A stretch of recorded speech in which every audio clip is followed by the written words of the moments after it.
and workshop, development workshop agenda to order at 4:30 p.m. Roll call certification of quorum for City Council. Madam Secretary, I'll certify City Council has a quorum as all members are present with the exception of Member Patel. I've not heard from him today, so I'm assuming he's on his way. Will not be here. Okay. All right. With that, we'll turn to the commission. Thank you, Mayor. We have everyone present except one commissioner, Commissioner Hendricks. She will not be in attendance, but we do have a quorum. Thank you. All right. Any citizens' comments? None. All right, we'll move to the regular agenda discussion regarding the Unified Development Code UDC update. With that, we'll turn to staff. I guess Vance, take it away. Yes, sir. Thanks, Mayor Cole, council, members of P&Z. So following our last workshop, there was a technical issue on the website, and with that, after some feedback and talking about it as a group, we wanted to give everyone a moment just to redigest the information and then come back and cover those items together as we move through the 50% draft. Still lots of opportunity for input as we move through this. But no, want to thank everyone for another chance to get together. And with that, I'll hand it over to Design Workshop. All right, thanks, Vance. Good evening, everyone. Thanks to Council, Planning and Zoning Commission staff and community members for being here tonight. I'm Claire Hempel with Design Workshop, and this is our continuation of workshop number 4 from December. We're revisiting the 50% draft content this evening to ensure that everyone has a clear and shared understanding of the material, particularly given the volume and importance of what's included at this stage. Tonight's presentation will walk back through the major topics at a high level, clarify how the draft is structured, and highlight where we're specifically looking for your direction before moving into the 90% draft. Our goal is to make sure that no one feels like they're reacting to the code without sufficient context. So I'm going to go through the next few slides pretty quickly so we can get right to the meat of what we'd like to review today. Let's go here. So just a quick overview of our scope. This is, we're at task 3.2, so the 50% draft update, which included parts of the redrafted UDC, some diagrams that we're working through, updated zoning and overlay maps. The schedule, so here we are in mid-February. We are aiming to complete or get this started through adoption in late spring, early summer. And so we have one more workshop and with the public and council and P&Z, which we may end up breaking that apart depending on how city leadership wishes to work through the approval process. But we are, roughly in the 60% stage right now. All right. So, as you're aware, the full 50% draft UDC is available at pearlandudc.com. The online version is fully public and markable, meaning you can click directly into the draft, highlight text, and leave comments that everyone can see in real time. Council, the commission, and the community still has an opportunity to review the draft online and share comments as we move towards the 90% version. To ensure consistency, every topic in the draft followed a common framework that has been used to get to this point. The topic, or what aspect of development it affects, the goals, what the city intends to accomplish, the issues, what's not working today, the recommendations, what should change, and the code updates, which is the actual proposed language. This helps to ensure that every update is transparent, intentional, and traceable back to Pearland's adopted policies. We've also categorized recommendations into the 3 types shown here. There's simple and structural. It's in the blue on the left. This is simply more simple edits like improving clarity, reducing redundancies, and reorganizing some of the chapters. In the yellow, we have process and enforcement, which clarifies procedural steps, streamlines decision-making, and updates authority roles. And then in the red or the orange on the right, new policy concepts. These are introducing incentives, housing tools, and modern standards that align with the 2040 comprehensive plan. And so we keep those colors consistent on all of the slides so you can follow along. We're now going to introduce the main topic areas covered in the draft. These are the areas where you'll see the biggest changes and where we'd like your direction when moving forward. So that includes the UDC structural changes, zoning districts such as housing redevelopment and infill, incentives, and the PD tiers, the land uses, including the matrix categories and CUPs, and the Broadway expansion and nonconformities. And then additional topics, if we have time for them, include landscaping, signage, parking, hotels, and food trucks.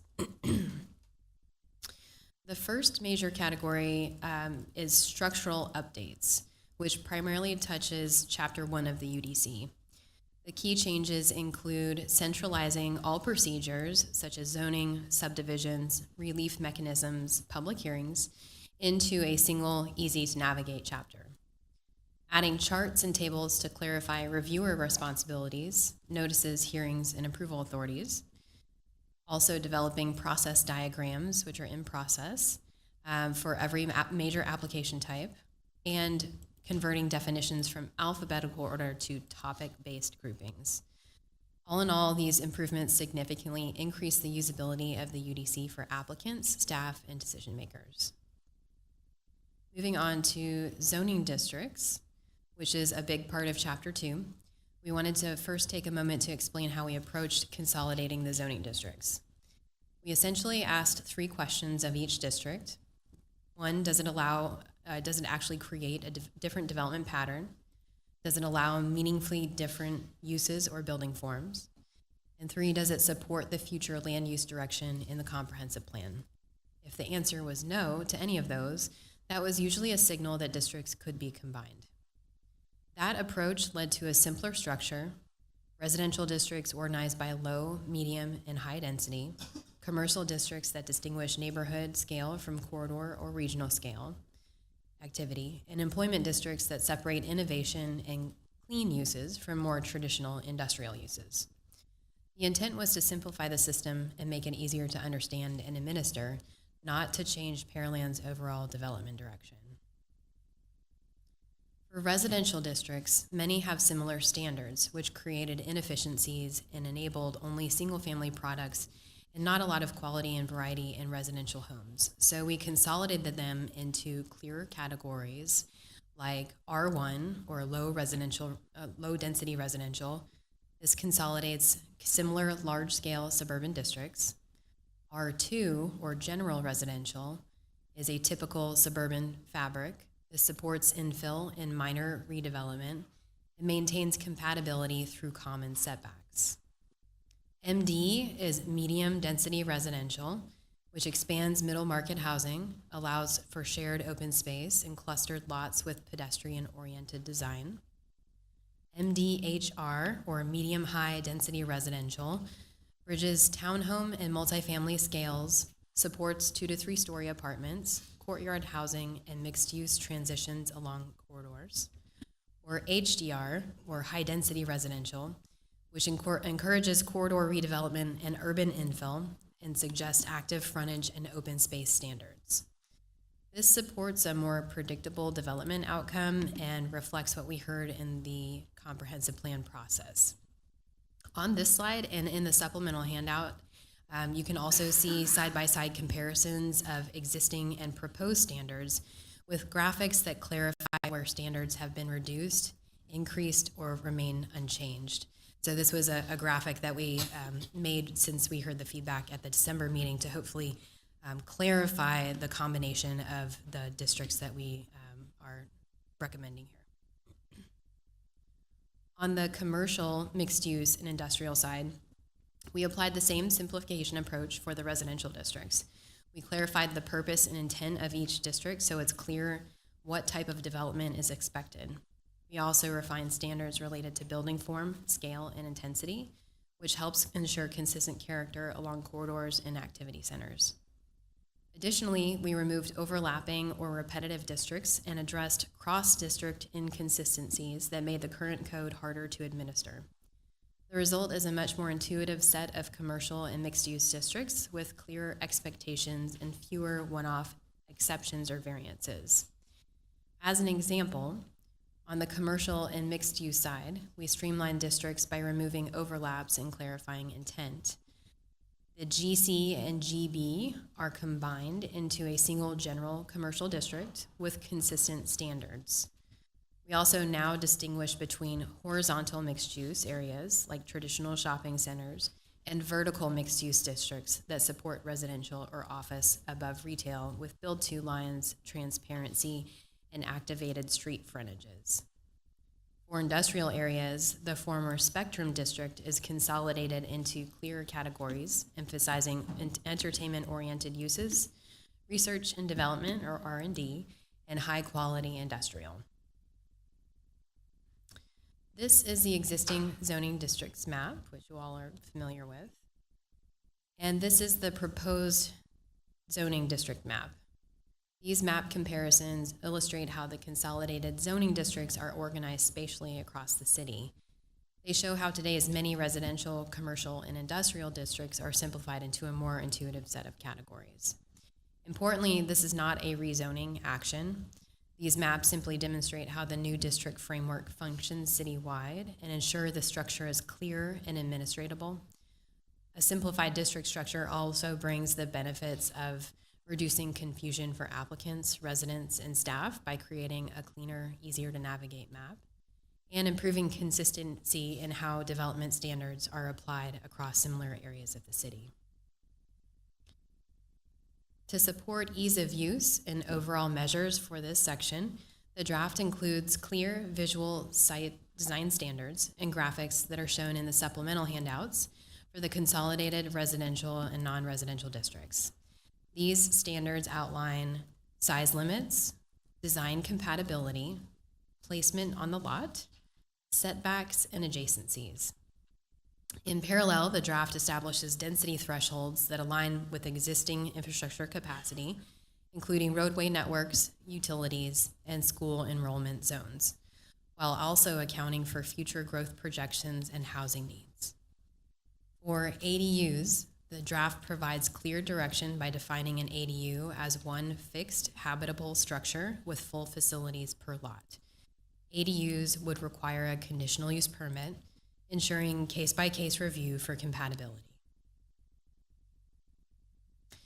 As we refine the development review tools in the UDC, we also took a close look at the plan development process, which can sometimes feel overly complex for small projects, yet not flexible enough for large or creative ones. To address this, the draft introduces a two-tier PD system that scales the level of review to the complexity of the application. The Tier 1 PD provides a simplified, streamlined path for smaller, single-use or infill projects with minimal deviations from the base zoning. These are developments that generally align with the community expectations and require only limited adjustments, so the review process can be more efficient. The Tier 2 PD is intended for the more complex projects, such as mixed-use developments, larger coordinated sites, or proposals that integrate incentives or performance-based standards. These applications benefit from a more detailed review to ensure compatibility within the development in alignment with Pearland's broader goals. We've heard in our recent conversations that there is interest in additional Planning and Zoning Commission review and notice requirements for those higher impact projects. Tonight we would welcome further input on this, and we'll refine the Tier 2 process accordingly as we move towards the 90% draft. This restructured approach ensures that simple projects move quickly, while larger or more innovative projects receive the level of attention they need, aligning PD complexity with the review expectations we heard from both staff and development stakeholders. Building on that flexibility framework, the draft also introduces a set of public space incentives. These are voluntary tools, not requirements, that allow limited flexibility like narrower setbacks, less parking, or additional height. In exchange for meaningful public benefits and higher quality site outcomes, these incentives can be applied to things like enhanced open space, like pocket parks, courtyards, or usable community gathering areas, improved stormwater performance, including green stormwater infrastructure or dual-purpose detention areas, trail connections and pedestrian linkages that align with broader mobility goals, healthy tree growth, which is supported by adequate soil volumes or innovative tree management practices, and activated or enhanced frontages, which improve the public realm and overall character of the corridor neighborhood. Each incentive is intentionally narrow in scope. The idea is to create options that uplift the quality of development while maintaining the city's standards and avoiding over-flexibility. They provide an opportunity for developments to go above the baseline while benefiting both the city and residents. Here's an example of a landscape outcome for setback reduction. So let's say a commercial project installs a 100% drought-tolerant plantings, all shrubs, perennials, and ground covers selected from the city's drought-tolerant list. Because this significantly improves water efficiency and long-term maintenance outcomes, the project becomes eligible for a 25% setback reduction. It's a simple voluntary exchange, higher quality, climate-appropriate landscaping in return for modest design flexibility. Another example of this would be focused on tree health outcome that reduces long-term maintenance and more resilient tree for increased lot coverage. So a commercial developer provides 1,200 cubic feet of soil volume per tree, which supports long-lived healthy canopies and better stormwater absorption. In return, the project qualifies for a 10% increase in lot coverage, and this incentive would encourage investments in tree health while offering limited, predictable flexibility for additional development area. So I will pause here for any questions or comments. I know I just covered a lot of material. That's all good information. We'll start with the commission. Mr. Chairman.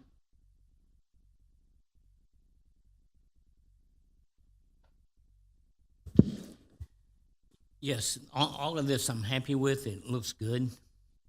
And I don't want to continue beating a dead horse, but in the infill and the redesign, or if you will, the rebuilding of a present home, there's still nothing that I read that we're pulling out anything for any specifics on rebuilds.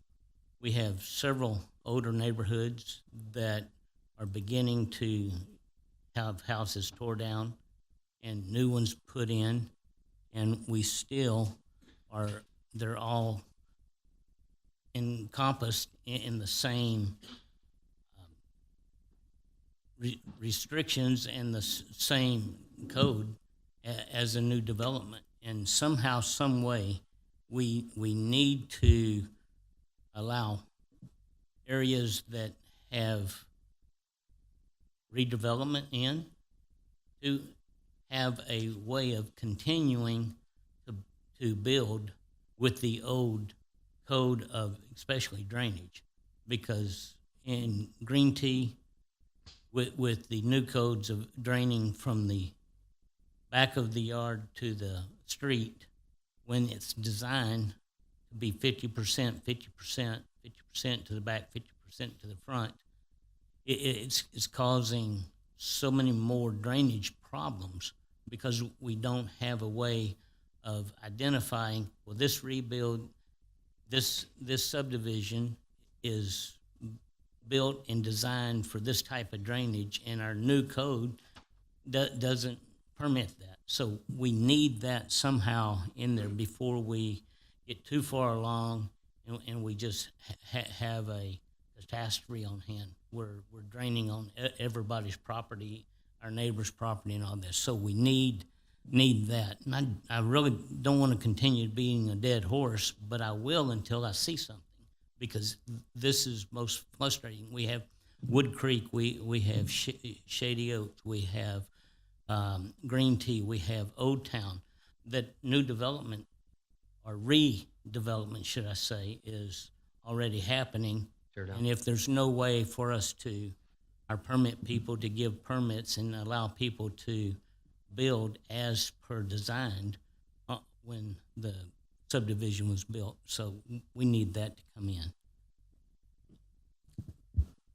Thank you for that comment. And I remember the case that was brought up at our December meeting, which helps illustrate the issue there. And we've noted that and are working on changes from this effort that will also need to be updated in the criteria manual. So thank you.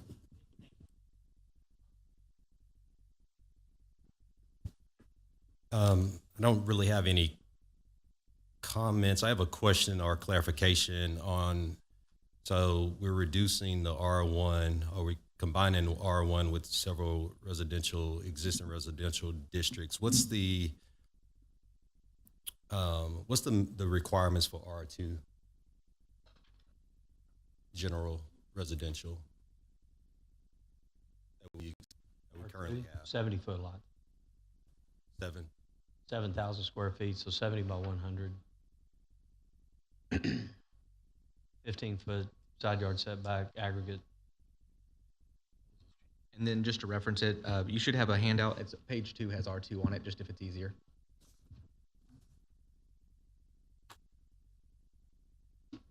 Let me give you a little history on our side yard setback and those types of things as well. The side yard setback historically in Pearland is an aggregate 15. Inside this document, it says it's 7.5, 7.5. The technical is, I think it's minimum 5 on one side. It could be 10 on the other, but the aggregate has to be 15. But most developers just did it 7.5, 7.5. So that was put in the code, I mean, decades ago, before the UDC. It was in our subdivision ordinance. And it was really a mechanism to limit density. So even if you had an 80-foot lot, or if you had a 70, or certainly you got down to 60, a 60-foot lot would automatically become a 65. And that's how it was viewed. So a 50-foot lot, an R4, automatically became a 55-foot lot. And so it was used to limit density along the way. And again, if we want to change from that's up to these bodies to figure that out. But wanted to give you the history behind that. And Chad, I've got questions about how, what, and where we combine these districts. What does that look like? So Okay. But, That's all for now. Thank you. I appreciate your comments, Mr. Mayor, and also for me, when you say that a builder will come in and say, well, I've got a 40-foot product, but I've got to buy a 50-foot lot because, first off, he doesn't know if he can get a 40-foot lot in this town, right? But you can change it from 50 to 60 as well. It's just an extra 10 feet of space that has the developer and therefore the consumer and therefore the city when they redo it. There's 10 more feet of water, there's 10 more feet of sewer, there's 10 more feet of road, and all that's going to have to be refurbished at some point at a greater cost to the city. So those kind of rules, those extra 5 feet that you're talking about, builders don't have lots for 45s. They may have 50s and they may have 60s, so they'll put the smaller size in there. It also decreases the AV per linear foot that the city could have in there, as a tax base. So agree 100% with that. My comments or my thoughts as we went through is the R4 to townhome and then the townhome to multifamily. Those pages, and I don't have page numbers at the bottom, I apologize, but the R4 to townhome is going to go to an MD1, and that's 5,000 square feet. That doesn't work for a townhome, so I'm not sure why we're going to lump it in there. Now, in all fairness, townhomes linked to the next page, which townhome to multifamily, it says minimum lot of 4,000 square feet. So we've gone from 3,000 square feet to a townhome, now up to 4,000 square feet. I guess for me, what I was hoping for in the UDC rewrite is the product that we are receiving from Sullivan Brothers in Old Town Site. I'd like to duplicate that all over town. I don't know that these rules are going to get us there, and I say I'd like to see it all over town. I know that those already were small lots, but the product itself is a beautiful product. And what I was hoping and what I thought we had a gap of that we would address was, what do we call those, detached townhomes? which is really just a small lot, but a very nice product in a small lot. And I certainly would like to see that as we try to infill some locations in town. That might be a benefit for us and a benefit for development. And then page 17, I think it was the PD Lite versus the PD, or it's my words, not what was on the page. Tier 1 and Tier 2. Yes, ma'am. I thought of the Tier 2 PD, right. So in my opinion, one of the goals for P&Z I always thought was to give council, the first blush at this, at a PD, so that you all didn't have to spend so much time on it. Maybe give some forethought and address some issues so that you had a clean PD by the time it got to you. Staff does a fantastic job. And maybe the answer is staff's doing such a good job, you don't need us to look at some of these things first. And that's fine if that's your thoughts. But otherwise, I thought we took a first blush so that you guys didn't have to spend as much time, because y'all have 100 other things to think about besides just zoning cases. So those were my comments. Okay, turn it over to you, Mayor.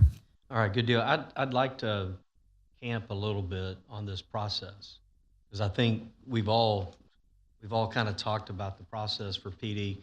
I think the PD Lite seems straightforward. I kind of like what's in here. It's the PD Heavy that we get to, and I think one of the comments that we've talked about, and Henry has kind of hit on it, is we've got the legal notification of 200 feet. So we have that, and we can't get around that. That has to be the legal side of things.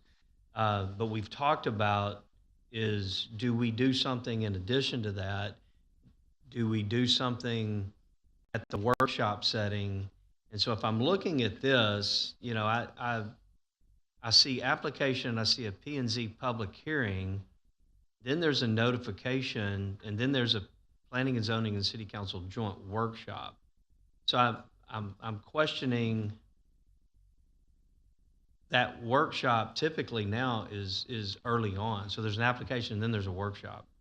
So the way this is lined out right here, and I don't know if it was meant to be this way or not, but it seems like we're having a P&Z public hearing before we even have a workshop on it. And again, part of our purposes for having a workshop early on is, if it's just an absolute no, we can tell them no, and they haven't spent hundreds of thousands of dollars designing and layout and everything else.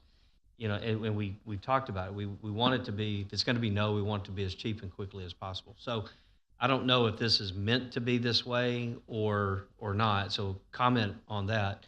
And then secondly, if we do that joint workshop, we've talked about having a early on. Let's say we do the application and we have the workshop. Is what would be an appropriate, if any, catchment area that we would send a notification to? And I readily admit this is going to be borne by the developer. It's additional cost, because you're going to have a cost for that catchment area, and then you're going to, if it moves on, you're going to have the actual zone change application, which again could be the 200 feet. I get that. I don't think we should necessarily move away on the zone change from the 200 feet, because we start doing that, we get into, well, why didn't you make it 250? Why didn't you make it 450? Why didn't you make it that? So I get that part of it. But on these, when we get into a PD, what would be appropriate? 500 feet, 1,000 feet? That could all be relative. If you're talking about an area in Shadow Creek or what have you, you could be having 1,000 homes, in 1,000 feet. So may need to have some questions of, and then what are we trying to accomplish if we do that? And I think what we're trying to accomplish is, we want, not necessarily, we can't notify the whole city, but we want something greater than the 200 feet getting notifications, so we can get input early. They can come to a workshop. They have the ability to come to the workshop. We've talked about where we've sent developers, go talk to the next door HOA, and they go talk to the board, but we don't know if the board has even engaged the rest of the community or anything else. And then here we are at, first reading or second reading, and the house is full with 20, 25 people. And, we've now turned something down that otherwise we might have been in favor of kind of along the way. So I think this is something we have the opportunity to get right. And I don't know that we will get it right tonight, but I think I'd like to hear feedback on that as to where we want to go and give staff that direction in putting this policy together. And then I do have some others, but I wanted to camp out on that for just a second. So I'll open it up. Tim? Oh, okay, that's fine. Yeah, no, that's fine. No, I'm with the mayor on that.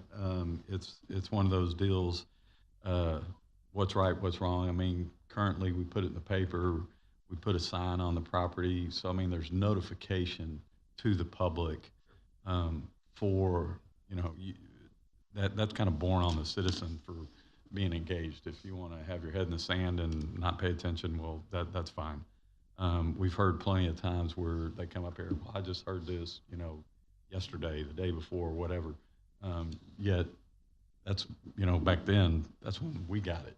It was a Thursday before. I mean, and we didn't have one thing. We had hundreds, if not thousands of pages to prepare for a meeting. So, that's one of the deals that having it in a public notice, having it in the property, you've got to be engaged. If you're not, well, then so be it.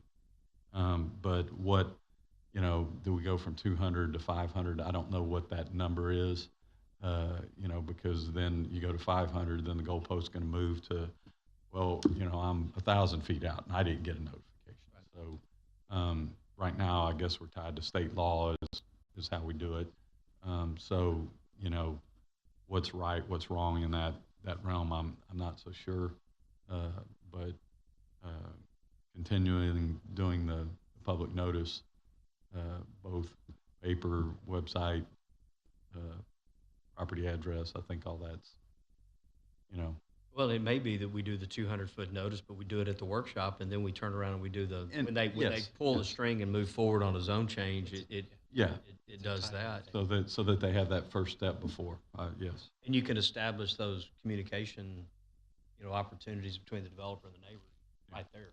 Yeah, no, that sounds good. Mr. Carbone? Yep, thank you, Mayor. And I know typically we communicate, if there's a adjoining HOA, then they typically own an easement or some common area and they get notified. But I think making sure we trigger that to get the HOA board, because they've got a responsibility to notify their residents as well. Yeah, and I completely agree. If you stop at X many feet, it's going to be X many feet plus one. Yeah. But it simultaneously, that's part of the developer's work too. Mm-hmm. Like if they want 100% sure thing, then they can work through that and figure out, hey, there's this neighboring community, man, they're at 10 feet out, but we're going to proactively reach out to them. And so I don't know that we necessarily have to write that in, but somehow communicate that to them. I think that would go a long way to getting that cheap no, cheap, fast no, versus dragging it out and then killing it on the second reading. Chavarria? Thank you, Mayor. So I know legally it's 200 feet, but I am in favor of looking at expanding that. I mean, we're not going to hit everyone, but I think we need to look at expanding that beyond 200. Real quick, I don't know if Joel's in here or not, but I know, Lawrence, there was a bill, and I don't know what happened to it. I know it didn't pass, but I know there was a bill to increase, making it mandatory, increasing that distance from 200. I want to say 1,500 was the number. I don't recall. Do you remember that? And you can maybe look it up and find out what happened to it. My guess is something like that may come back. along the way. And I know there was a bill in addition to that that required, get this, it was 1,000 or 1,500 feet, and it required certified mail. So now your zone change just went from 1,000 or 1,500 to, minimum $5,000, and it died. But I mean, that was in there. So I'll let Lawrence look that up. But I think it'd be kind of good to know what has been filed in this last session, because it probably will come back. Thank you, Mr. Mayor. I think as far as notification that we require the developer to do, the best thing to do for us is to just stay within the law, because that's not arbitrary. We start picking 400, 500, 700, 900, 1,000.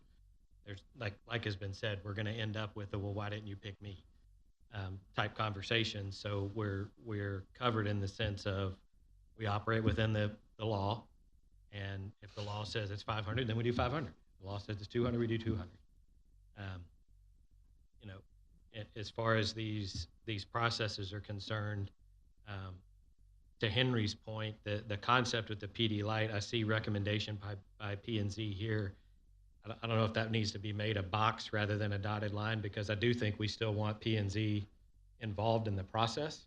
Mm-hmm. It's just supposed to be a shorter, easier process for things that make a little bit more sense and aren't as complicated.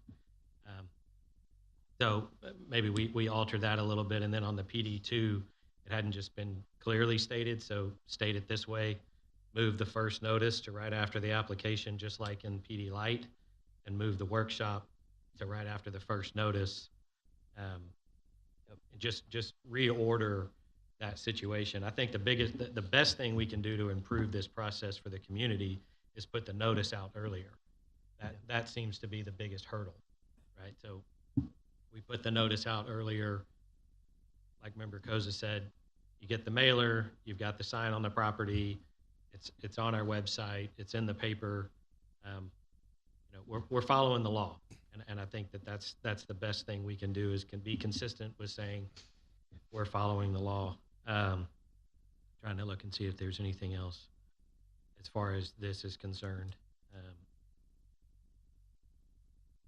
No, I think that was it on this. Vance has a Yeah, and, apologies to interrupt everyone, but just to share a little bit following the last legislative update regarding how the meetings are posted. So 4 items that go to planning and zoning. They're the sign-on site, the public hearing website, and the letters are all mailed 19 days before P&Z. And so 19 days before it goes to planning and zoning for first reading, there's been a sign-on site, the public hearing website has been updated, and letters have been sent. More just sharing that for the content. just for the process, right? Okay. No, thank you, Mayor. Last time we talked about this, I think it was Councilmember Carbone that said something about this changing the way we did it, or changing the notification. And whatever you said, I don't remember what it was though, Tony. It was smart. Adding a time limit, or adding whatever it was. Of course it was. It was right. It was right. But I do think this order is a little bit crazy. So adding a little bit more to distance does make sense.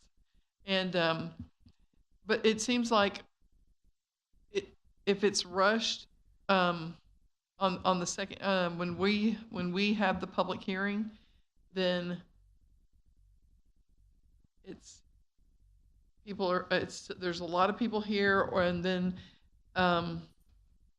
maybe not everybody that doesn't get a chance. You know what I'm saying? And Tony, I wish I could remember what it was you said. It was smart though. She said it twice. Yeah. So, I'll go back and Mr. watch the Fernandez. recording. Thank you, Mayor. I don't really have too much to add. I think we pretty much, there's a lot that I agreed upon. The notices, rearranging a little bit. Member Carbone talked about the notification of HOAs. I had that down.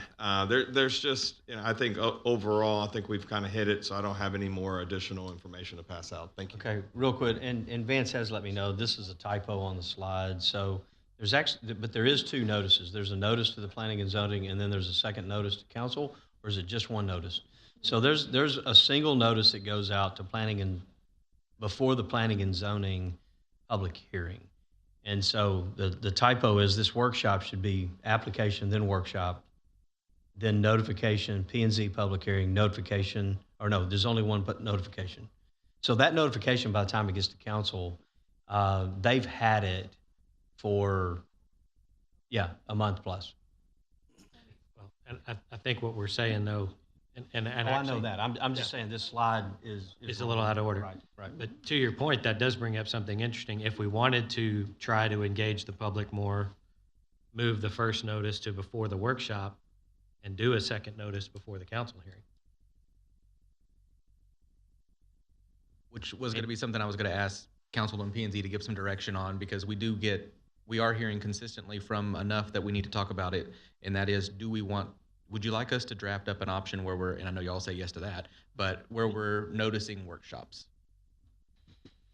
I think that's part of our answer, because it's engaging the public earlier. And to Member Koza's point, this is a two-way street. The community has to react and respond and go. And if they're not showing up to some of the public, even the workshops, or engaging us on some of this, and they're waiting till council, because a lot of times they've had the notification, and sometimes you get a lot of people that show up. Sometimes you have virtually no one show up for your public hearings, but then they wait and get to council, and so there's a it's. I've seen it go both ways. I've seen it where at P&Z it dies, and then nobody shows up, and it kind of shocks you, and then you see it grow from P&Z to us.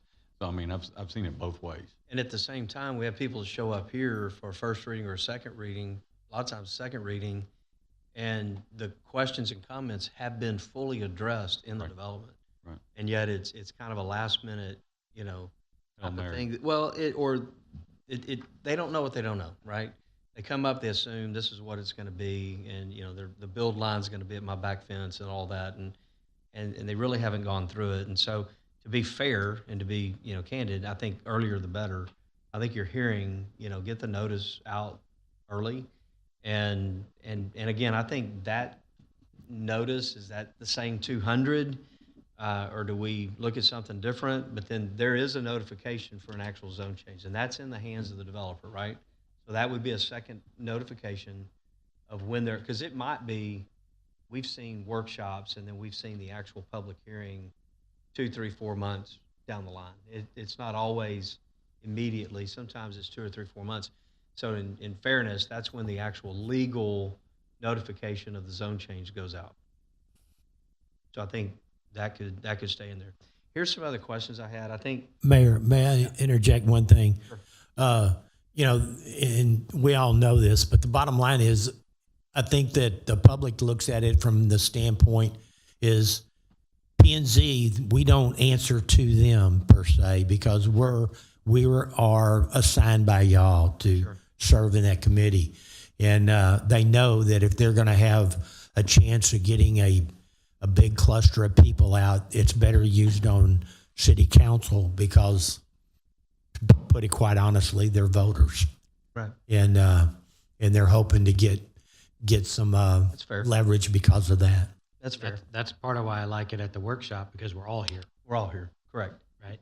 Correct. And I think we've got, as we talk about the future of our city and our community and what we're trying to attract in our community, both with additional residents and retail and industry and everything else, we've got to be sensitive to that also, that we don't go through a workshop and a notice and they've had it for a month and 2 hearings, and then we get down to the very end and we kill them because people just decided to show up when it is a two-way street. And we can't, I don't think it's reasonable to expect council or P&Z or staff for that matter to track down everybody that might have an input on a topic. At some point there's got to be a limit that we said we've done everything we community could, responsibility. everything we can possibly do. You know what I mean? I mean, it's got to go both ways, and it can't be just incumbent upon us to figure out how to educate everybody. I would like to say something about that, because I don't think 200 feet meets the community. I'm sorry, because you had people here in council that did not receive that notification. So I happen to disagree. I think we need to increase the 200. Now that's fair, and that just goes to the question is, what number do we pick? Right. And why? What number do we pick, and why do we pick it? Yeah, and the 200 is the mandatory number by state law. Right. We can go more than 200. We just can't go less than 200. And I think, and I've always just kind of had the thought, if we're not doing 200, then what's appropriate, and whatever is appropriate may be different from project to project. But I think we need to set a limit on that. If it's not going to be 200, what is that number? We're just going to set 500 as the number, and I'm just using that arbitrarily. If that's the case, then it's 500 on every zone change. It's going to be that way no matter what. We're not going to go back and forth on from development to development. Mr. Carbone? Hey, we got the experts back there we're paying big bucks to. What are other communities setting above the 200 foot? Right. I think 500 is a round number. A typical city block is about 350 feet, so it's about a block and a half. That's probably on the more the lower side. But I haven't really seen it stretch beyond that in most cases. That's fair.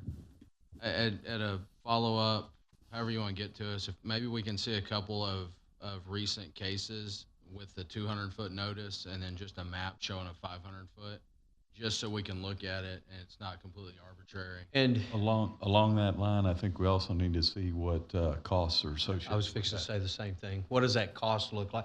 And again, that's going to vary depending on what it is. But I agree. What's that zone change cost going to change to? And then on that note, and just because as staff I took it this way, but I want to make sure it's clear. I mean, we would charge the applicant those mailing fees. This wouldn't. Right. Okay. Yeah, no, that's what. Yeah, I mean that's what we're doing right now. But I mean, what's it going to cost the applicant? Well, and apologies, I meant for the workshop. Like if we start noticing workshops, they would pay to mail those letters. Right. Well, if we're doing one, you're still going to have just the one. It's just coming sooner. It's a matter of if you're going to go from whatever 200 feet is to 500, if it doubles, triples, whatever that mailing is, that's what's the cost. I had a question, if I may. Yep. Regarding that, if it's 500, what happens if that doesn't hit anyone? I mean, we change it, 500 or whatever is kind of being used elsewhere in our community. What happens if that doesn't hit anyone? We're not noticing the public, or does it? It's 500 feet, though, from your boundary, not from a center point. It's the property boundary of the lot. Right, but there could be instances, and I've seen it before, where it's hit like 3 homes. The 200 feet has hit 3 homes.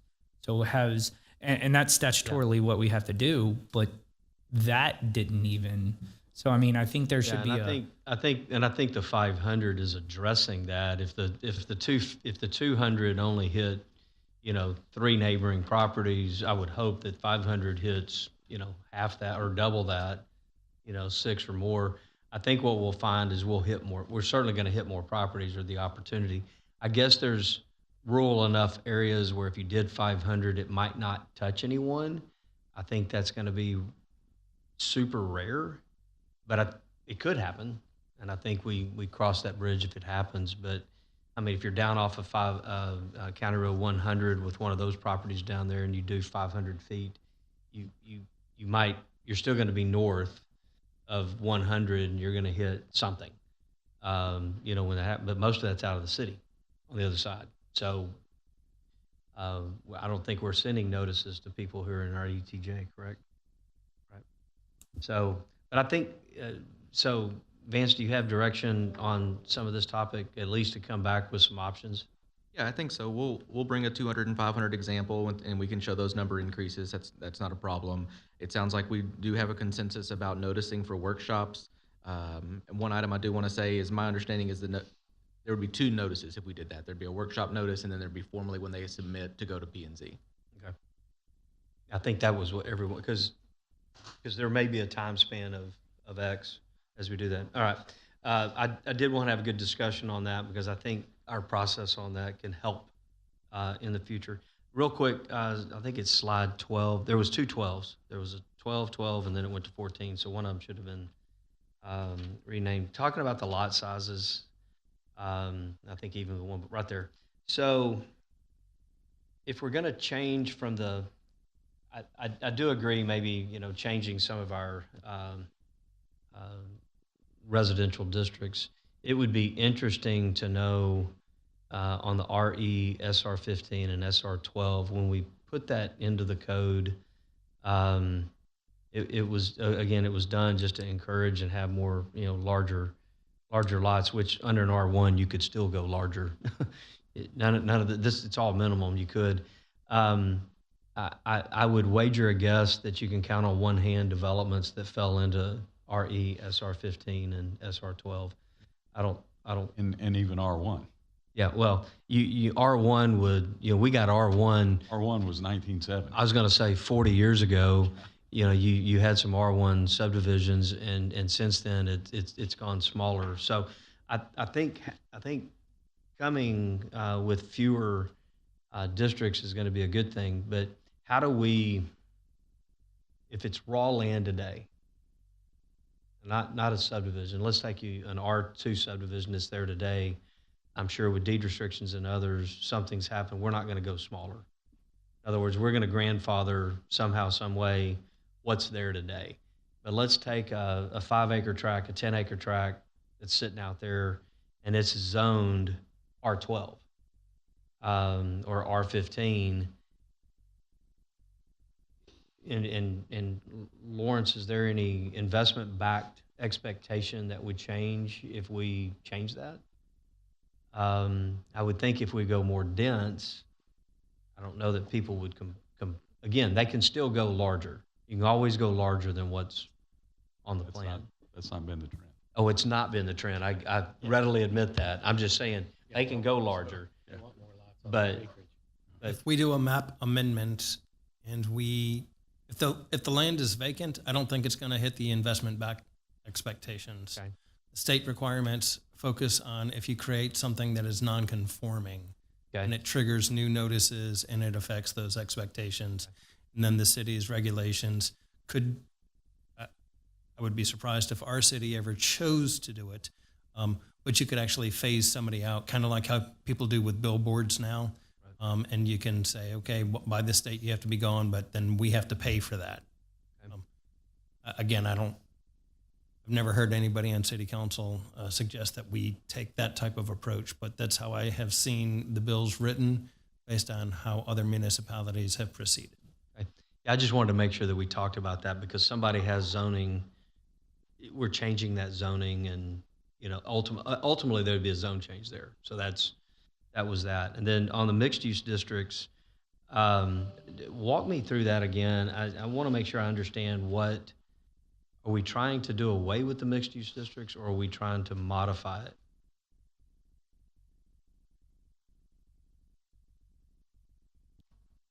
This is Ishita Ghosh with Design Workshop, planner.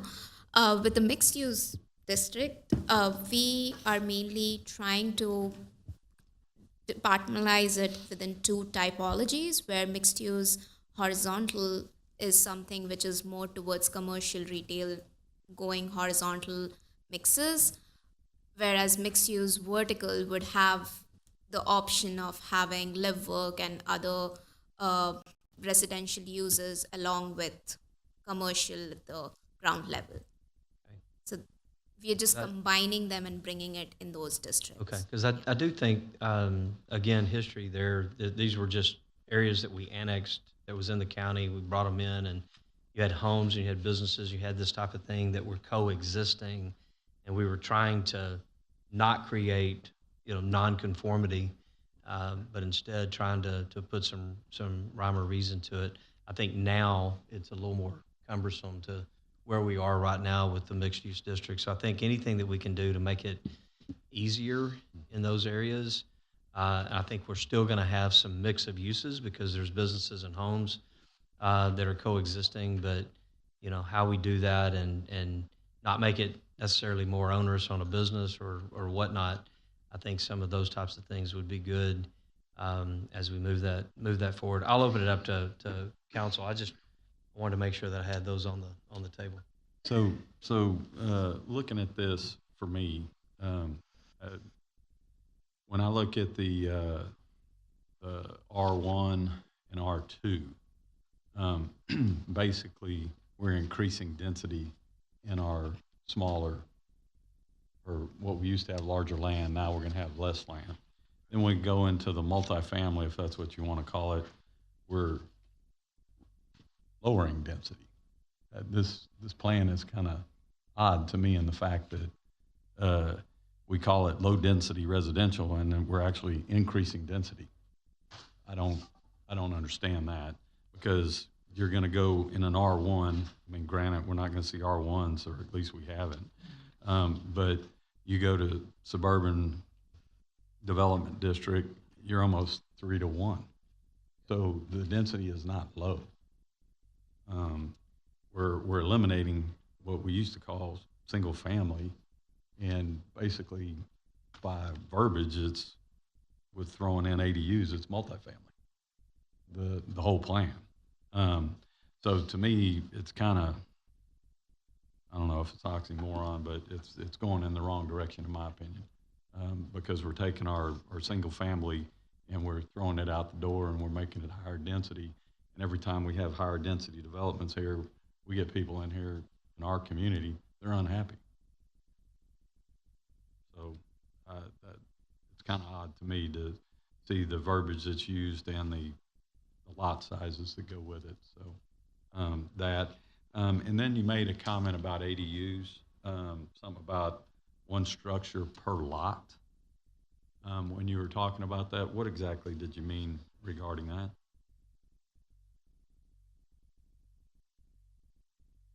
I just wanted to clarify regarding multifamily. We are not proposing that until mixed medium density residential 2. Before that, it's all single family uses. All R1, R2, MD2, these are all single family uses. Okay, well, it doesn't say that. It just says low density residential. So where we're taking what used to say single family, R1, R2, R3, R4, that's in this layout here, it doesn't say that. But not to get lost in the semantics of it, the trend to me where you have increased density and a low density, that's kind of misleading. And then you get into a higher density, you're going less density. It's counterintuitive to what I'm looking at. But my question in regards to the ADU, because that's where it'll take single family residential, we have no way of enforcing it when that property's sold. We're gonna take our single family and make it multifamily. So what did you mean when you said on the ADU, one structure per lot?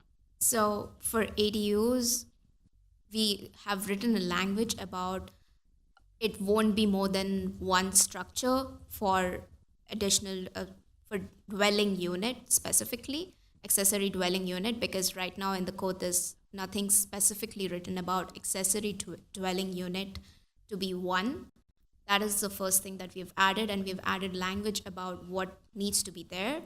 Other than that, ADUs would not be approved without going through a CUP process. Well, we haven't shot one. Well, we shot one down, but for the most part, we haven't shot any down because it comes into where we're concerned about family members. We're not concerned about what the future of our community looks like. So we're concerned about one giving situation, and we're not concerned about our community moving forward. And so that's where my concern is once that property sells, it kind of reminds me, if you go downtown to a baseball game and you look at one of the elevations, it says you can't live underneath the bridge, state law. I've never seen a state police officer come arrest a homeless person. So we're sitting here saying, hey, you have to be related by blood, you have to be related this way. And then when I ask the question, and legal says there's no way to enforce it. So we're creating something with no enforcement mechanism. So what we're doing is setting up the city for the future to have multifamily and single-family residential zoned areas. So somebody that buys into a single-family residential can turn into multifamily because of what we did today blindly. And if I may, on that, Member Koza and Design Workshop, correct me if I'm wrong, I believe a part of this was actually to be preventative towards some recent legislation that was proposed and doesn't affect us, but that was going to allow multiple ADUs on a lot. And so this was, I believe, a step towards saying you can only have one and that multiple would not be allowed. Well, that failed. And I mean, if state comes in and says, hey, you can allow 2 or 3, it's going to go out the door anyway. So yeah, I get that you're going to try and prohibit it, but if they come in and allow that's gone. Yeah, and part of it was just to try and address that and get ahead of it, but at the same time, a CUP will still be required for all of them. No, I get that, but we haven't denied, like I said, we denied one.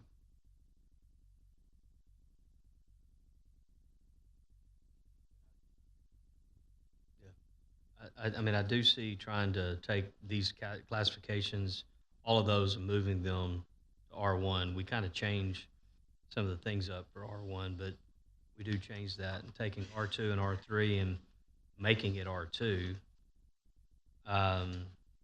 R4 and townhome, making it medium density residential. Townhome and multifamily, which I don't know that we have vacant multifamily land.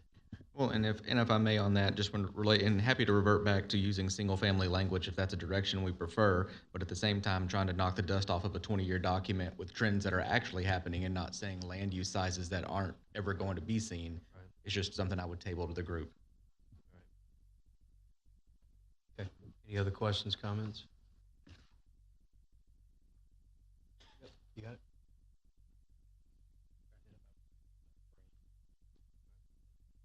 No, we've got more presentation. Yep. Okay. Keep going. Sorry. Yes, sorry, I didn't. We wanted to do a quick clarification on the townhomes. So with both the medium density residentials that we have suggested, the lot areas actually has asterisks. So we have actually downsized the townhomes to about like 2,250 square feet, and that will be showing up in the 90% draft. Thanks, Ishta. Let's move to the land use categorization slide. So a townhome becomes an R4 lot. Yes, that's correct. So you've just done away with townhome designation, really? That's correct. I mean, Yeah. And I guess the question is that what we want? Because at the end of the day, we do encourage compact housing, compact residential. Compact residential is not a 5,000 square foot lot. It's going to go to something that's 2,500, 3,000 square foot lot. So and again, do we want to do it by right or encourage that through some PD form? Well, and that's where I was trying to do the math, because under the proposed change, combining R1 through SD into R1, that results in 5.5 dwelling units per acre. Putting R2 and R3 into R2 is 8.5 dwelling units per acre. I don't know how to do. There's no way that the math's wrong. Then I'll tell you, math's wrong. 42, 6, You go with an 80-foot lot. There is no way you get 5.5. I'll just somebody prove it to me, but you cannot get 5.5 units to the acre. You got to factor in streets, you got to factor in detention, you got to factor all that. I'll give you that. The way our cluster plan development used to be, if it was an R1, it was 3.2 units to the acre, and R2 was 4. And I even think those numbers are wrong. You couldn't get that many to it, but so by the time you factor in true setbacks in the market, you're at, even an 80-foot lot, you're probably at about 2.8 for the acre. Okay, which is fine. I'm just doing square footage divided by, that's the only numbers I have. Right. But that ultimately, I mean, we keep talking about rooftops, we keep talking about having single-family homes, wanting more single-family homes and whatnot, but we're gonna try to stick to, we talked at the beginning of this, that these existing designations, we don't see subdivisions come for those lot sizes anyways. Why would we keep them? I mean, we I'm not disagreeing with that. We haven't seen it. Yet I built a subdivision on an R1 and they're all larger than an R1. Yeah. And they Yeah. sold. And so, I mean, there is a market. It's just not a big market. Exactly, but developers for the most part aren't willing to go that route because they want to maximize their profitability on correct. Yeah, cramming as much as they can on a piece of land. correct. Like Alexander that's going in on 35. Any one of them. Yeah. But that gets to your point is where are we trying to go? You know, I mean, the documents that I've seen with the comprehensive plan and the prosperity plan and everything else seem to point more towards this than the old way of doing anything, of doing things. And we're not trying to, at least the documents we have that are guiding us so far is not trying to have large lots and reduce density. So it's got to be one of the two.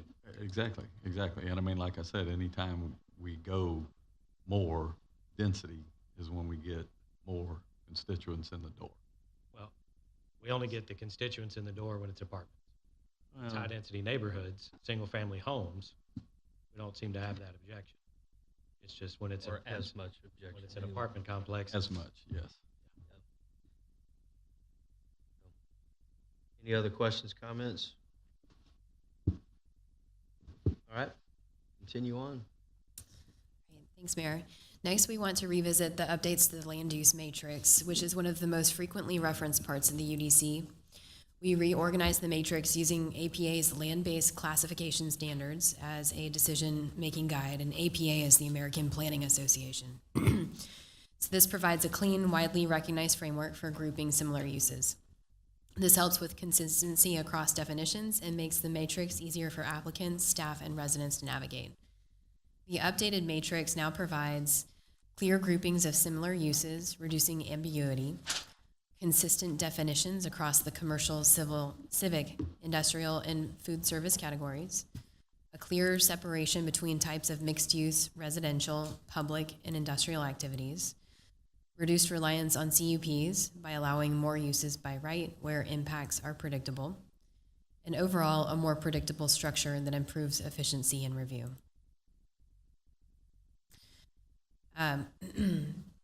We've reduced, by reducing reliance on CUPs, this allows more uses by right.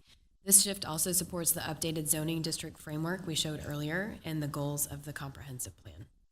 So here's an example. You can see of the table, just a snippet of where in the green, we've consolidated some categories that made sense under one header. And we've really been studying the conditional use permits and the permitted by right very carefully. But welcome any feedback on this. Okay, next slide. So this is where we'll pause and talk about the land use matrix if you've had a chance to review and have any thoughts on the CUPs and permitted by right. All right, we'll open up with the commission, and we're probably going to hit this this workshop on this question and then move to the other workshop out of fairness to the applicant. So.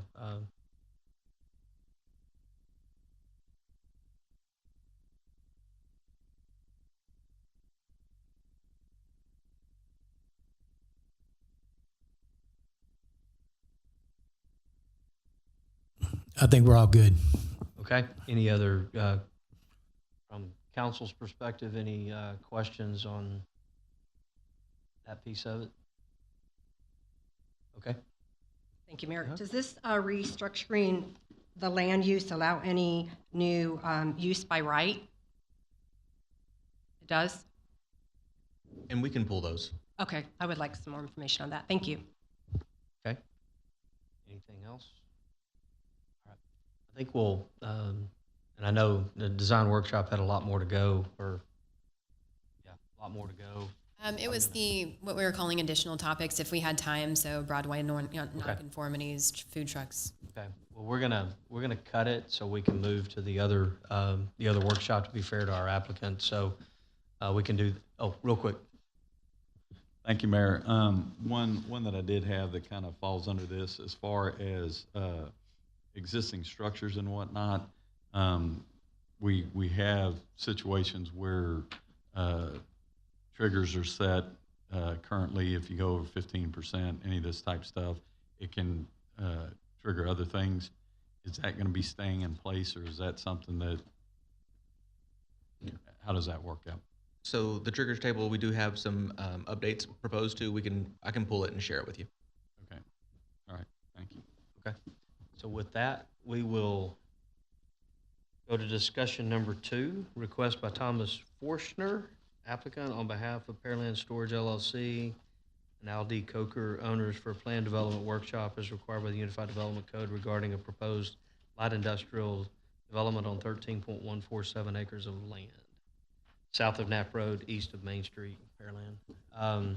We'll open it up with staff report. Thanks, Mayor Cole. For this one, I'll hand it over to Katie.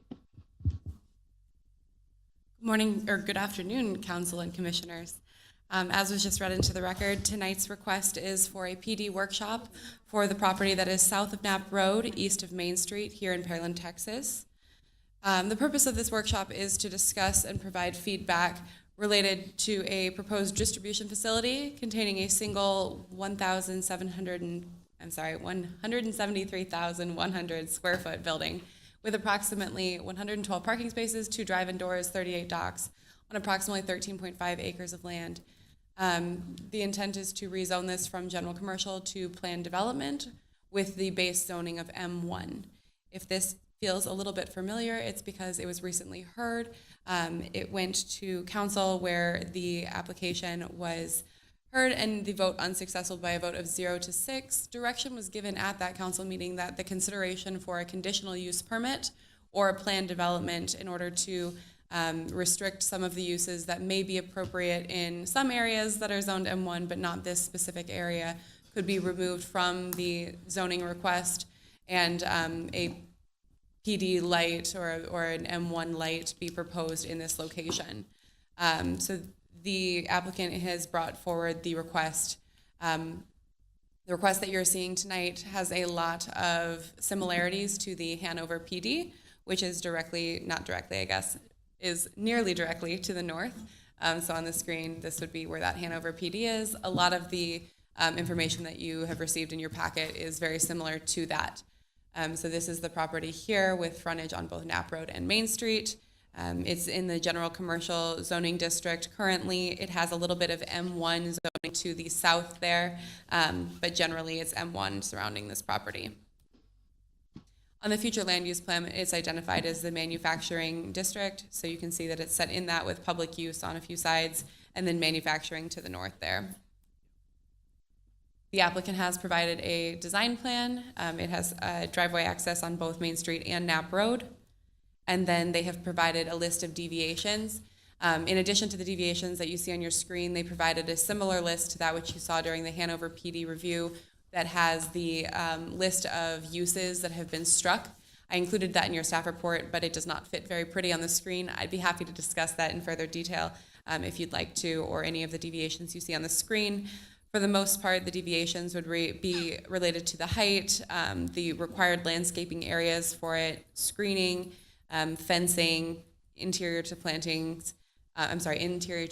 planting requirements, and then illumination and building materials / articulation for that corridor overlay district, which would be the Main Street portion of the site. In addition to those deviations, they did provide some additional information related to the vehicular circulation and truck circulation of the site, which is on the screen in front of you and has been provided for in your packet, so you can take a look at that. I have made this a very brief presentation and would be happy to go through any of the deviations in depth. However, with it being very similar to that which you've seen just recently, as well as being at the direction of council to look at this through the CUP or plan development process, Since the conditional use permit would not allow them for the scope of uses that they are looking for in this, they have opted for this planned development, which is why they are here before you. They are here to present on behalf of the project, and I will turn it back over to you, Mr. Mayor, unless you have questions. Okay, do you guys have a presentation? All right.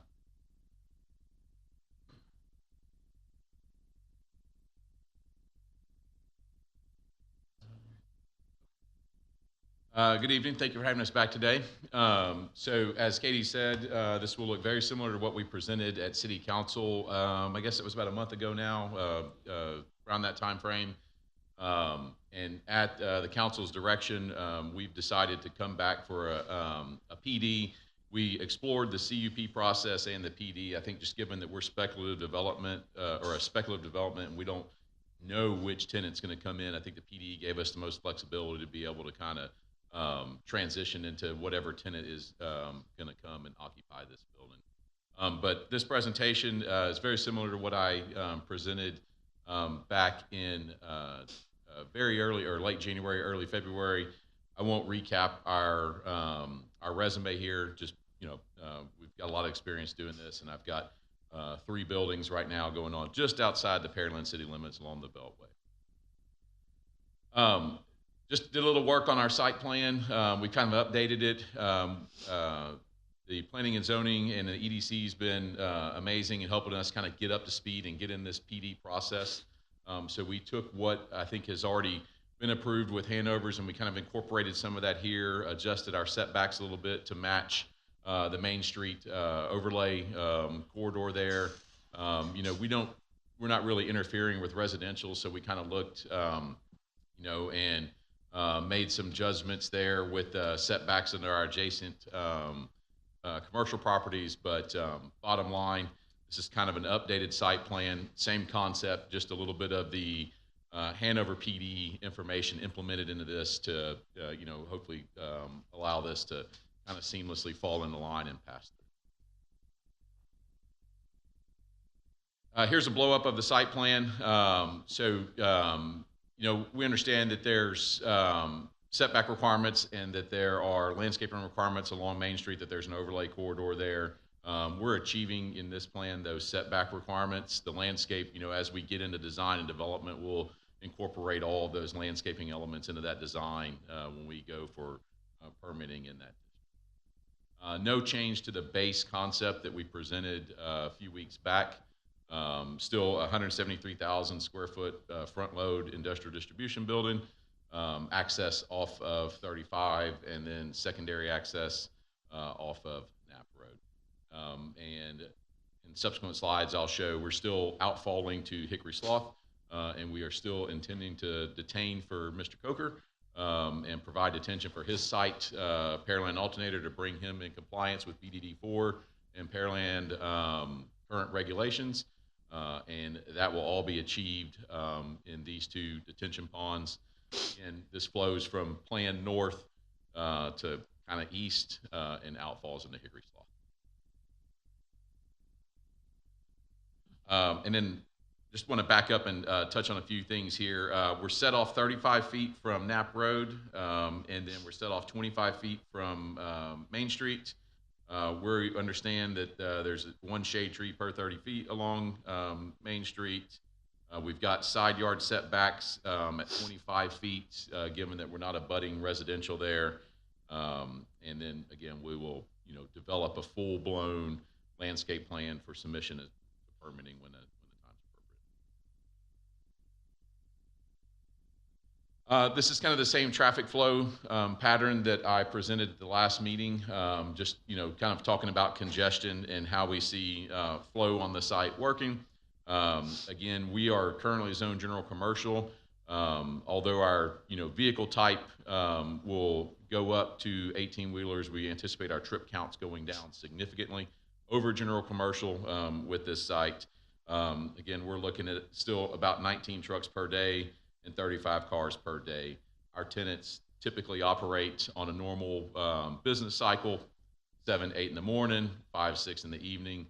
This type of building is typically not a 24-hour a day flow in and out distribution facility. This is a product comes in, stores for a period of time, and then moves out.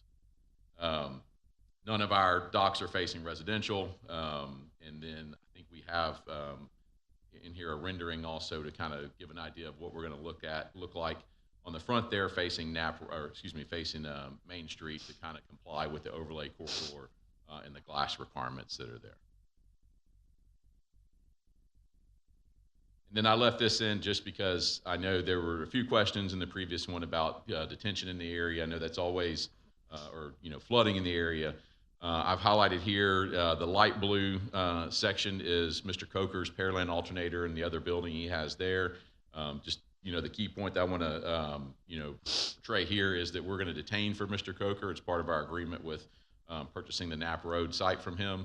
That detention is going to be provided in the main pond. It'll flow southeast and into the secondary pond, then out to Hickory Slough, and then on down to the Clear Creek Channel from there. And then I don't think we put a rendering. We brought some hard copies of it as well, but a separate rendering. But that's a draft rendering of the building. And part of the genesis of asking for a little bit of a height variance on our PD. This building's going to have a 32-foot clear height. I think the current M1 zoning caps it at 45. But when we have, joist and the roof on top of that, we're at about 40, 42. And then, just to give us a little bit of ability to make some panels taller or shorter and provide a little bit of aesthetics to the building, we're asking to kind of go above that 45. Not necessarily because we want to build a, taller building than 45, but just to break up the front facade a little bit. If as we're going through permitting, some of that's asked of us during the.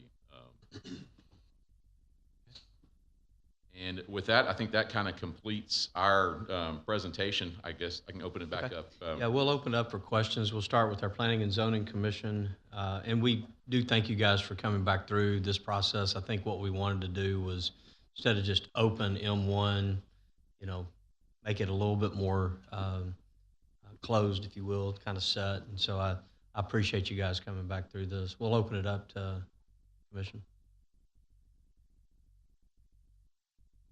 I recall we had some of the questions and they've been addressed, and I appreciate them coming back. I think it's a good looking building, much prettier than the flea market down the road, if I could say that. Yes, it is.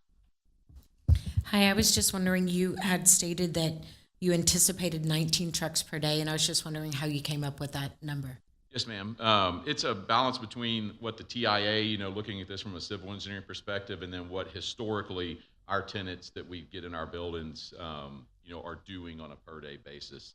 A lot of them, and then that's kind of an average of that. A lot of them are actually lower than the 19 per day, but we kind of looked at what the TIA states and then what historically our tenants have done, and that 19 is where that's coming from. Okay, thank you.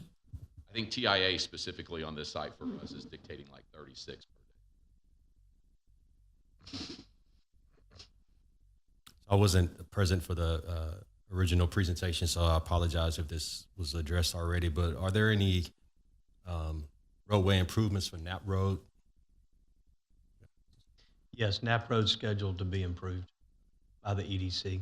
So, and Hanover, right? Because of the Hanover. Well, it was in the works even without Hanover, but yes. What's the time frame on those improvements? Matt, what's the time frame on it? 18 months. Thank you. Yes, sir. And I've tied in pretty well with Matt and his team, and that kind of lines up because we were, offering to kind of participate in that before Hanover came along, and that ties in pretty well. I mean, I think by the time we get this PD and then we go through all of our permitting and bidding and start construction, that road construction will be either underway or complete before we're, ready to start implementing any or putting any tenants in. Yep. Thank you for your presentation. I have a few questions and concerns. One question would be is when you brought it P&Z, you said the Knapp Road entrance exit would only be used on an emergency or very little, then it looks like it's now going to be an access point. Of the 19 18-wheelers, how many of those 18-wheelers would you anticipate using the Knapp Road? That's kind of tough for me to predict, but what Knapp Road essentially does, because if you know the median here, the TxDOT median on 35 is a raised median with hooded protected turn lanes. And we know already that we're not going to be able to modify that. So Knapp Road access will provide access for trucks coming from the Beltway south to the site without having to go try to make a U-turn or, do something or, reverse traffic flow like through Mr. Coker's entry. So I would say probably 60 to 70% of those trucks will be coming from the north from the Beltway, just given knowledge of logistics flow within the city and in this area and what makes it attractive for a front load distribution center. We have still, the same as in our P&Z meeting, we're still restricting it down to one lane of traffic so that it doesn't become a two-way street. Our intent would be that trucks flow in via that road if they need to, coming from the north, but everybody still exits via 35 and either goes north. If they have to go south on 35 for some reason, then they would exit out to Knapp Road, turn, hit the light, and then turn south. Okay, thank you. I foresee very few trucks going south on 35. Okay. Thank you for that. Now, the other comments, questions, on your PD, you're asking for 60 feet height. I'm a little concerned about the 60 feet because with you asking for 60 feet with modifications, someone may want to build 60 feet. So I've got a little reservations there, as well as on your landscaping. You want to include your dry detention as part of your 15% of landscaping. I'm just not sure what precedent that would open up, so I have concern about that. But one thing I would like for you to expound on just a little, and that is in your application, I believe you had 6 to 7 different accepted by right. And then I believe you had over 35 of non-exceptions. What is your thinking on the non-exceptions versus your short list of acceptable Are we businesses that would inhabit? So what we're trying to capture here in this PD is traditionally in our buildings, it's either going to be a distribution facility or some sort of very light manufacturing, and that's what we're going after, right? We've also seen kind of recently, and this is newly developing, but trampoline park, for instance, I think was one that was called out specifically. Well, we've actually had a company come in and lease out space from us to put something like that together. So, we were trying not to limit because this is a speculative development, trying not to limit our pool and our common tenants like that, but also be receptive to the fact that nobody wants a concrete batch plant put here in the middle of the city. So when I was coming up with that list, I was trying to eliminate those things that I think cause concern for the citizens and for the council around, but then leave our space open to where, if a trampoline park does want to come or somebody wants to come in there and do, some sort of showroom or something. I think one of them was like ATV showroom or something like that. I don't suspect that would ever happen in a brand new Class A industrial spec building, but I was just trying to leave the option open and then eliminate the things that caused, what I felt like genuine concern for the citizens. And then I can comment on the 60-foot too, if you'd like. As I was saying, this building, if you're looking at these parapets right here in the front of this building, these are probably at about 47 feet, 48 feet for a parapet like this over this building when we do 32-foot clear height. So I was just trying to provide a little bit of flexibility for the front facade of the building to be able to be built up if, during the design process or during the permitting process, We've received comments back that we need to change some of this to meet 35 overlay corridor requirements. That's all. But as you see this building right here, those parapets are probably, if they're not over 45, they're 44 to 46, somewhere in that neighborhood for that parapet. Okay, thank you so much. I'm just curious, have you reached out to any of the homeowners or the business owners that are up and down Knapp Road to kind of cut off any controversy this next time? I do believe, so we haven't reached out to any homeowners because we're not abutting any residential. We're buying this site from Mr. Coker, and he's our next door neighbor. We're buying the Knapp Road site from Mr. Coker. So he's keenly aware and very excited for us to come along and do this and get him out of BDD4's hot seat. We have talked to the shop, the HVAC shop just south of us, because just one thing that we're kind of looking at doing, or we were talking about doing, is trying to maybe see if we can go after a shared access drive there, because they do have a hooded protected turn lane off of 35 into their site. I don't know if that's really going to go anywhere, because we're negotiating with another private business on that over, and have to make sure the economics work for the site for that access. And it's my understanding that one of the concerned business from the last meeting has sold that business and that real estate, and it's no longer there. So we've talked to those in the area and have not received any. The only feedback negatively that we got was at that last city council meeting over the congestion along. Okay, so you, the gentleman that showed up that had the statements to make, you've contacted him? Okay. That's it, Mayor. We'll open it up for questions, comments. Mr. Koza? Thank you, Mayor. When I was looking at Google Earth, your access off of 35 from the Beltway, you hinted to a little bit. It's only going into Pearland Alternator or Air Specialist. So your access into this piece of property from 35 is only coming from the south. So what that's going to do, unless TxDOT has allowed you to break the median, have you had any discussions with TxDOT? Yes, sir.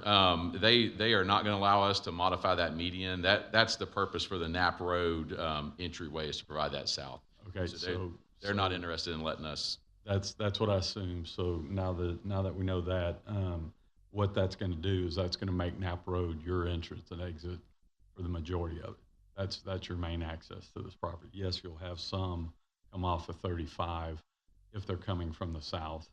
They're not going to be able to come from the Beltway and go east on that. So Knapp is now it. Matt, can you get to a microphone?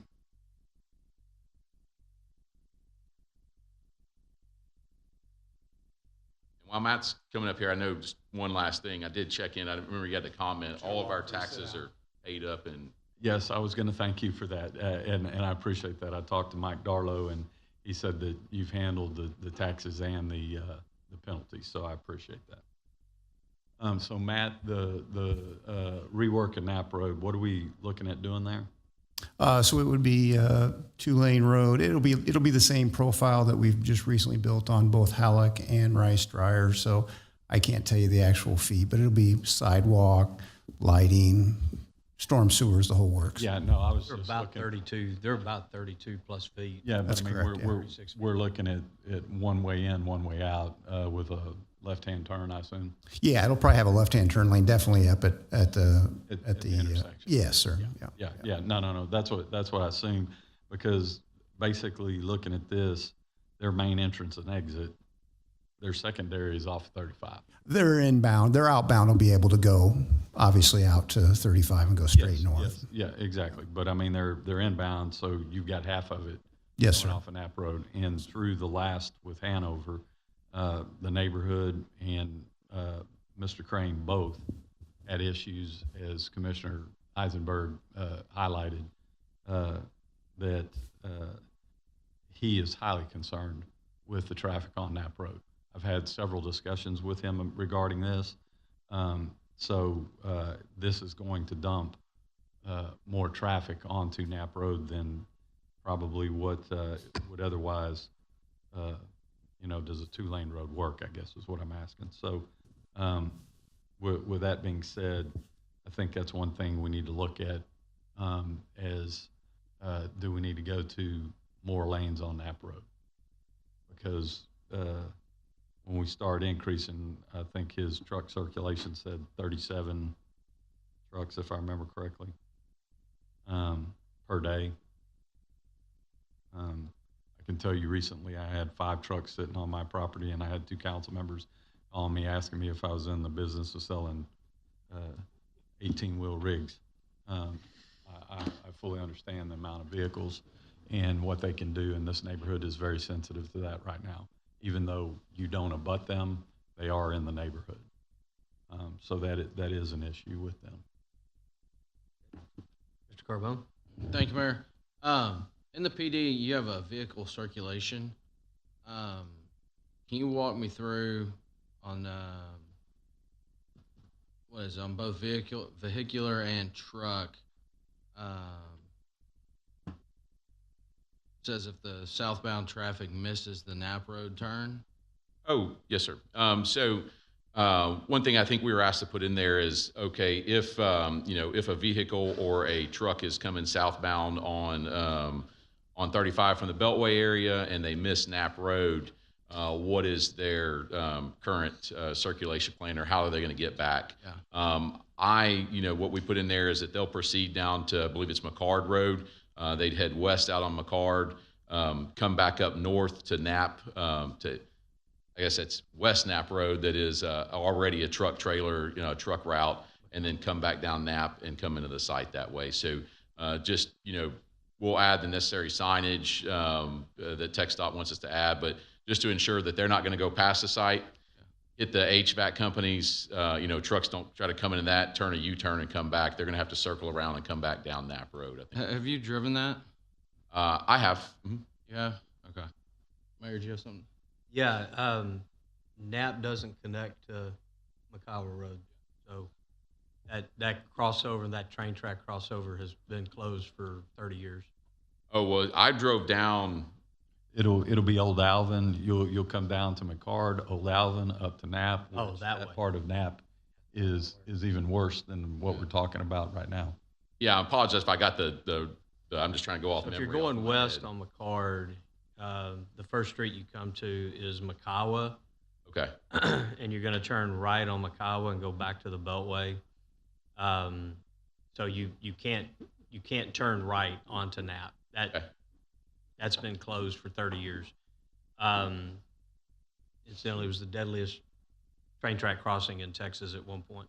And you get back to Beltway, you can't get onto the Beltway and turn right. You've got a big loop to go back around, because you can't get on the Beltway there to come back. Yeah, I mean, you're going to have to come down to McCard. You're going to have to go east on McCard to Old Alvin. Right. Then you're going to come north. Then you're going to come back around. Right. I mean, pardon me? That's not going to work. And that will not work, because Old Alvin's not a truck road. You're going to open up a couple other neighborhoods that are going to have problems with it. So, I mean, that's what I'm saying. The logistics of getting around this from not having TxDOT access is a circle that's going to be a problem. So inside our packet, it shows the access on 35, and I don't know if it's accurate or not. It's in the packet. Vance, are y'all able to go to that real quick? And it talked right. That's it. Nope, that's not even. I mean, it's different from what's in my packet. A hooded left is what's in my packet into this property. So if you go to Google Earth, that's where I was able That's where I was able to pick up where it went into. No, I know. North and south. I don't know why this one. I understand. No, I understand what you're saying. That's why. Yeah. Yeah, I think, Mr. Mayor, the hooded left is into Pearland. If we're coming south, we're talking south off the Beltway, a hooded left-hand turn would be either into the HVAC shop that's just south of us. Correct. Or Mr. Coker that's just north of us. Pearland alternator. Yeah. Correct. So what's in our packet's not accurate then? Okay. Right there. they're pulling it up. That's not accurate, That correct? is correct. Mayor, there is a hooded left there that way, but it just goes into the alternator spot. So I think it's just off a little bit there. But you got to realize the one on the left goes into the cemetery. So that is probably accurate. And we did ask them to move their driveway farther south, so not to encourage anyone to try to go into the alternators left in and do that. So the problem with this property, whether it's these guys or anybody trying to develop it, has this exact same problem. There is no southbound access to this property, and that's why it is vacant. Yeah, and if you look on Google Earth, you can see where it goes into South Park Cemetery Drive, that hooded left, as you're going north on 35. And the way we've tried to position, as Matt was saying, that drive aisle is one to meet TxDOT's requirements and spacing from Mr. Coker, but also discourage somebody from trying to hit that cemetery, that turn going north left in the cemetery and use it to reverse into our site, to cross the median there. Try to discourage unwanted traffic patterns as much as possible around that spot. And the idea is to discourage people from crossing 3 lanes of traffic and then trying to go in the opposite direction without a controlled traffic signal. So it's for safety that it's like this. Ms. Chavaria? Thank you, Mayor. I know we're running out of time. Real quick, fencing, you didn't talk about that, and I know it's proposed a chain link fence, but I believe staff indicated that that's not permitted. So can you enlighten us on that?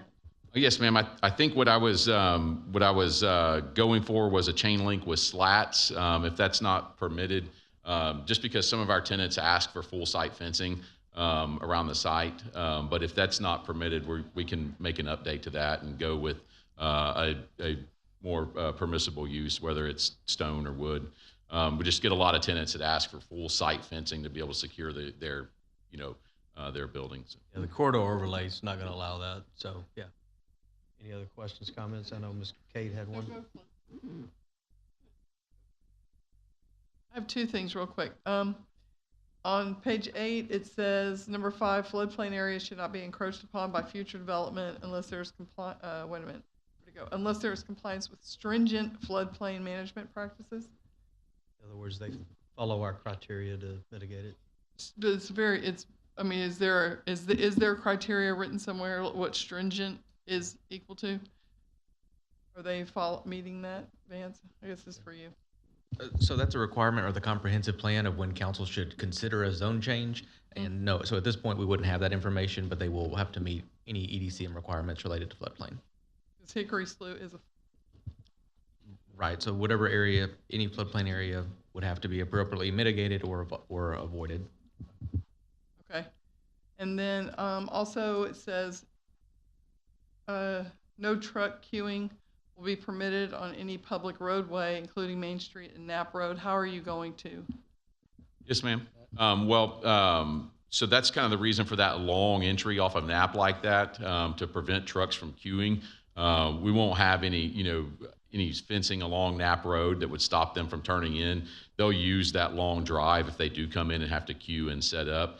And then on the Main Street Drive, they're turning directly into the truck court there, so there wouldn't be any queuing on that lane. They'll come into the truck court. We put signs up. With the floodway, there's no floodplain on this site, but Hickory Slough is a floodway, and we are out of that floodway via this site plan. I don't know if that helps at all, but we have avoided the floodway with both detention and building, paving, everything's out of the floodway. That does help. And there's room for, you said 19 trucks a day. There's room for 19. If they all came at the same time, there'd be room for them to all fit in there? Yes, ma'am. I mean, that's highly unlikely that we'd get 19 at the same time. But yes, ma'am, they can. I mean, I think we are at 38 docks here, so there's room for them to proceed on. The other action that could be done, I mean, I know we want to avoid using Knapp Road in all instances, but if for some reason 19 trucks came from the south at the same time, they could proceed to Knapp and come down and queue on our entry lane there versus stay stacked up on 35. All right, thank you. Questions, comments? Yeah, two very quick things. Obviously, we've talked about your traffic flow. That's going to be a big challenge. I kind of offhandedly said it, but Old Alvin is not a truck road. It's not going to be a truck road. It can't be a truck road. And I don't know how you're going to manage that, because truckers are going to take the shortest route they can get to where they want to go. Once they're past your facility, how are you going to manage that? But it's not built for that. And that, I guess, eastern end of Knapp, is that right, in the corner? Yes. Yeah. Is not getting improved like the western end is, and so it's not a truck route either. So managing that is going to be something that's got to be figured out before this can go forward. The other thing is, it's a very cool looking building. The only question I have on that is, it looks a lot like the Hanover building and the development a little further down the street, and the development on the same side of the road a little further down the street, and the development a little further than that. So it's kind of getting a little cookie cutter. And I don't know if there's some interest in a little bit of variation where it doesn't look like once you turn into Pearland off of 35, it's just the same building 17 times before you get to 518. Just my thoughts. Hernandez, you got anything? Thank you, Mayor. I just want to say that I'm going to echo what everyone has told you. I'm concerned on the traffic, 18-wheelers, how they're going to come in, the added flow on Knapp Road. You know, I see the map. I'd like to see if there's any alternative suggestions, ideas. The whole purpose is for discussion. And so I am concerned on the flow on that type of volume of 18-wheelers coming to the site. Thank you. Yep. I think staff, do you guys have direction to maybe push them? I know this is a PD that at the end of the day could be an example of a light PD rather than a heavy one. So that I think that's something that we can use and look forward to. I'll tell you from the height, in my perspective, I think what you're talking about, especially the parapet and those type, not necessarily the whole building, but a portion of it, to do that, we can probably, with staff and legal, come up with good language on how that is, and that may alleviate Tommy's question and concern on the height of the building, that we're talking about the parapets. We're not talking about necessarily the whole building plate, going up 60 feet, but how we do that. I think some real look at how we get in and out of this is certainly going to be warranted here. So I think it's headed in the right direction. I think what you called out as far as uses and non-uses is probably a great place to start. I think that's a good representation of where we need to land. Probably dig into it a little bit more when it comes back, but that's all I had. Last call, Vance, staff? Nothing? Mr. Chairman, anything? Oh, okay. Okay, Mr. Cousin? I just want to let you know I'm in favor of this, but you've got a tall mountain to climb. So it's one of those deals that we've got to work out some issues. So I didn't want to put a pessimistic view on it for you, but just want to let you know it's a tall mountain to climb. Yep. Yes, sir. All good. All right. Seeing no one else, we will close this docketed